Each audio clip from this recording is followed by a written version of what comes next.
আপনার গরু মরলো কেমবে?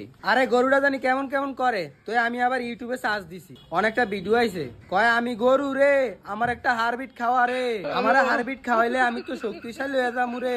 পরে দিয়ে আর আমি কি আর ভিডিও দেখে ওই হারবিট খাওয়াই দিছি। আধা ঘন্টা পরে আয় দেই গরু ঘুমায়, এই ঘুমে আর গরুর ঘুম ভাঙ্গে না। আপনি কিস্তি দিবেন না, এটা কোন এত কথা আমি করে গেলাম না। গরু হারবিট খাওয়া যায় না, হারবিট খাওয়া তো মানসিক মেরে দেয়, গরু তো বিলাসী দামি। কিস্তি দেন, কিস্তি ছাড়া এক খাও এখান থেকে লড়বো না। আন্টি একটু পানি দেন না। পানি খাইবা তাহলে আইও।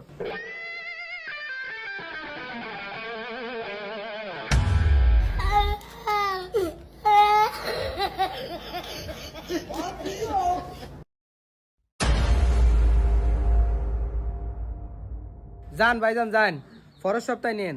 আপনারা এইভাবে কিস্তি দিলে আমরা পুলিশ পাঠাইতে বাধ্য হম। ওই সময় ঝামেলা বড় হইলে দেখবো কেমনে সামাল দেন, বুঝছেন? আর অন্য মাসের কিস্তি তো এমন করে না, খালি আপনার কিস্তি আপনার ঘরে আনা দিবেন মরাই মেরা থাকে।